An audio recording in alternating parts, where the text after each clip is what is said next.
И сега настъпи дългоочаквания момент. Холивуд идва в България. Актрисата, която изигра Фрида Кало, бунтарката от Десперадо, световно известната звезда Салма Хайек. За отношенията си с Антонио Бандерас и Пиърс Броснан, за страховете си и за най-важната роля в живота, тази и на майка, разбира се. Диана Любенова продължава с суперлативите. Quiero darte todo lo que siento y más que eso.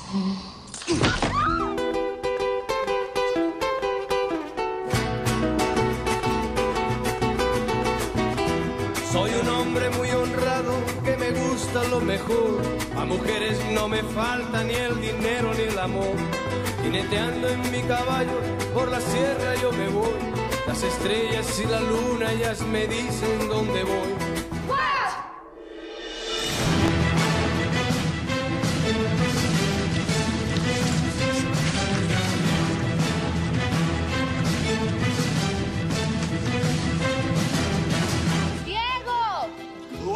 What do you want? I have something important to discuss with you. Y agarraste por tu cuenta la parranda.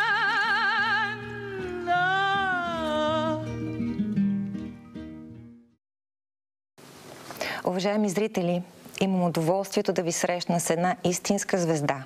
Актриса от световна величина, която в последните няколко седмици снима филм "Септември в Шира" в София. За първи път по българска телевизия, ексклюзивно и само по BTV, Салма Хайек Пино. Добре дошла. Благодаря, много ви благодаря. Благодаря. Как се чувстваш в България? Чувствам се като у дома си. Ако щете, вярвайте, но си мисля, че българите много си приличат с мексиканците. Така е, права си. Да, по много начини. Вие сте щастливи, много спокойни, приятелски настроени и много топли. Дори имат в менюто си за закуска нещо, което аз наричам нещо българската кайсидия, което всъщност е закуска с сирене вътре. Забравих му името. Какво беше? Как му беше името? Да, баница. Така че наистина се чувствам като у дома си. Успяхме ли да те впечатлим с нещо или да те изненадаме с нещо тук? Много съм доволна от екипа, с който работя. Наистина, абсолютни професионалисти. Могат да се сравнят с тези, с които работя и в Холивуд. Много са талантливи и работят не само професионално. Това, което открих за вас, е, че те правят работата си с усмивка на лицето си. Понякога в Холивуд са професионалисти, но не са щастливи от работата си. Не знам защо. Нямам идея защо е така. А тук аз откривам друго. Те са професионалисти, имат много приятелско отношение и са щастливи да бъдат част от филма, да бъдат част от този наш общ проект. Щастливи сме, че работим заедно. Радвам се да чуя това. В момента се намираме в киното на Ню Бояна филм студио. Как се чувстваш, работейки тук с Ню Бояна? Приятно изживяване. Наистина много приятно изживяване. Особено защото имам толкова добър екип зад себе си. Това ме кара да мисля, че този филм ще изглежда наистина много добър, че той ще бъде поне 4 пъти по-скъп, отколкото е в действителност. Сякаш е направен, за да спечели награда, защото нивото на професионализъм на различните отдели, които работят по филма, ще го направи наистина да изглежда много по-голяма продукция. Зная, че не можеш да говориш много за филма, но знае, че почти всички актьори, сценаристи, екипа са били привлечени от някаква кауза. И точно за това са започнали в проекта. С какво те привлече този проект? Каква е твоята кауза? Да, за мен това беше да играя жена, която представя всъщност много други жени. Жени, които в трудни времена успяват да се справят със своите проблеми, защото жените винаги попадат в неприятности. Във всички страни, по всяко време. Те трябва да бъдат силните. Тези, които сплотяват семейството, които държат всички ни заедно, тези, които пазят духа на човечността жив. Те винаги търсят начин да излязат от трагедията с достоинство, истинско достоинство. И понякога тези жени остават незабелязани, както и силата им не остава незабелязана. Те правят всичко тихо и с сила, защото трябва да бъдат опора на всички останали, заедно да ги държат в едно. Такива са жените по света и повечето от тях са домакини. И мисля, че във време, когато ние жените сме постигнали толкова много неща, понякога пренебрегваме значението да бъдеш наистина добра домакиня. Това е много голяма важност и това е голяма сложност – да бъдеш добра домакиня. И в този филм, може би, ако говориш с Ейдриан Броуди, той ще има друга представа, но за мен тази жена е най-силната, наистина. Това е тази жена, която може да задържи позитивната енергия и да продължи напред с истинско достоинство и уважение към останалите. Ти спомена Ейдриан Броуди.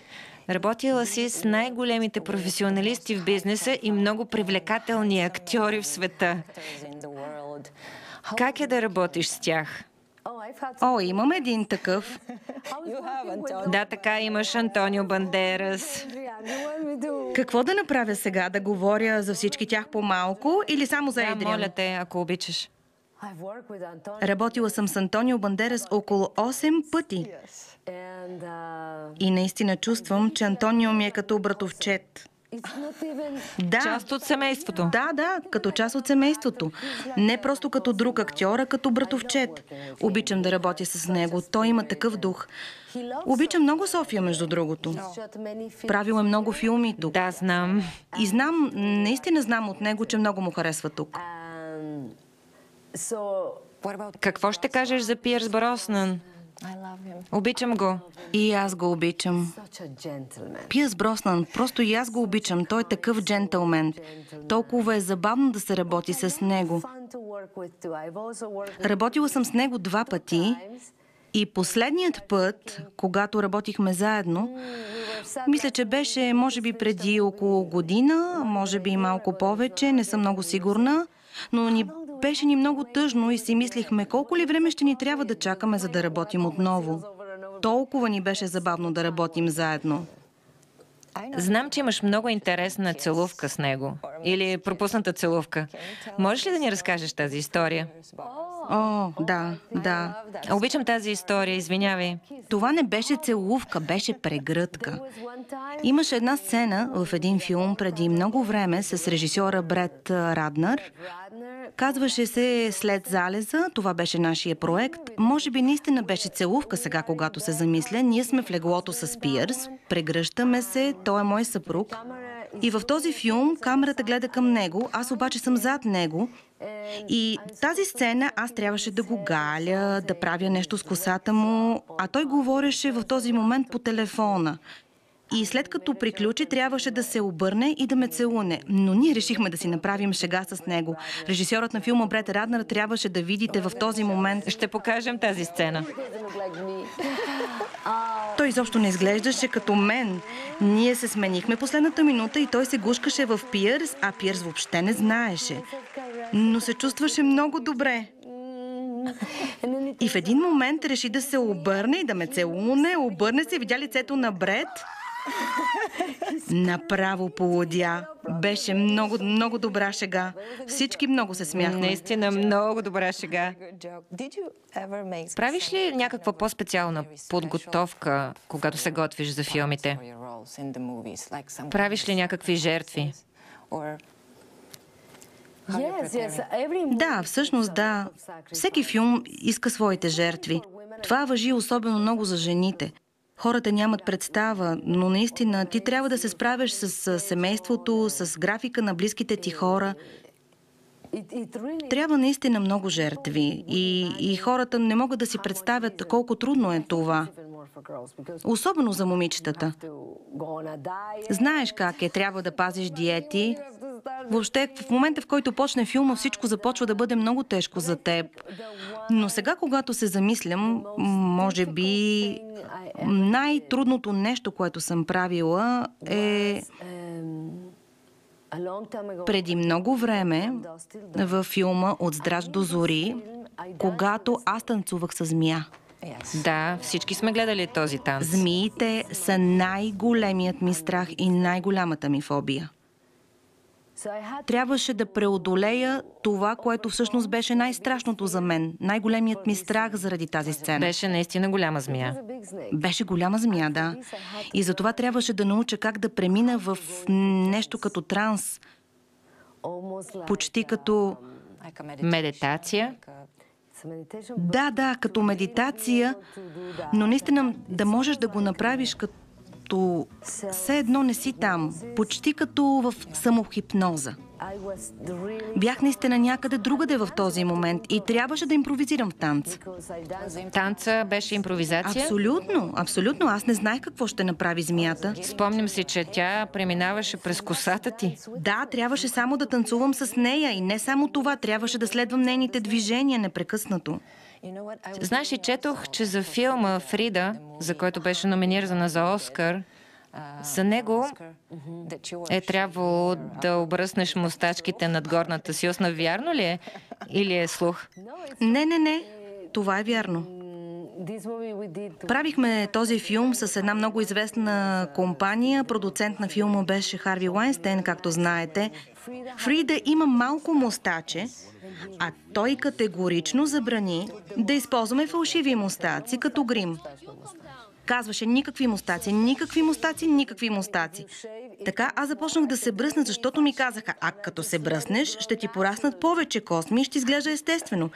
Казах си, ако се обръсна и после оставя космите да пораснат, няма да бъде грима, ще си бъде мой мустак. Но беше глупаво от моя страна. Не пораснаха повече косми, но не бяха достатъчно дълги, за да се виждат, но достатъчно големи, за да ме дразнят до края на живота ми. Работила си по Фрида в продължение на 8 години. Подготвила си се 8 години. Колко трудно ти беше? Не подготовка. Отне ми 8 години, тъй като знаеш, че аз съм и продуцент на филма. Да, знам. Да, отне ми това време, за да одобря сценарий, по който да започна да работя, защото понякога според другите беше готов, а според мен не беше. Понякога аз бях тази, която отлагаше. Отне ми 8 години да намеря режисьор, който би изпълнил моята визия за този филм, моята представа. Отне ми 8 години да намеря правилния актьор. Можехме да го направим и по-рано, но нямаше да бъде филмът, който аз исках да направя.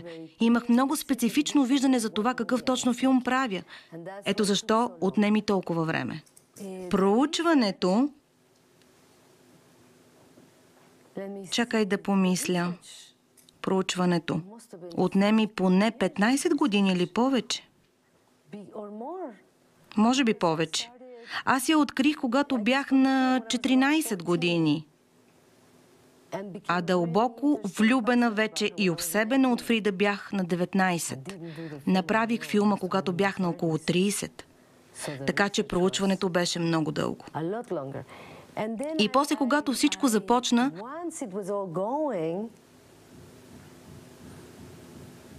оказа се, че явно трябва да знам как да рисувам. Но вече бяхме в Мексико. Трябваше да започнем снимки. Бяхме готови за снимки. Казах си, явно трябва да знам как да движа четката. Трябва да изглежда така, сякаш съм го правила цял живот. Никога не бях рисувала. Никога не бях докосвала четка дори. След това намерих един учител. Имах голям късмет, че намерих този учител и му казах, би ли ми показал как да държа, как да движа четката? Покажи ми как го правиш. Той каза, вземи някакъв цвят и давай. И се оказа, че знам как да рисувам. Знаех как да рисувам. Никога не бях опитвала, никога не съм рисувала. Изглеждаше сякаш винаги съм го правила. Сякаш винаги съм могла да рисувам. И точно в този филм, и точно в този момент влязох в роля, макар че отдавна бях направила проучването. Това, което обаче наистина ме накара да се влюбя в героинята, беше, че през цялото време, в което ние снимахме, аз рисувах.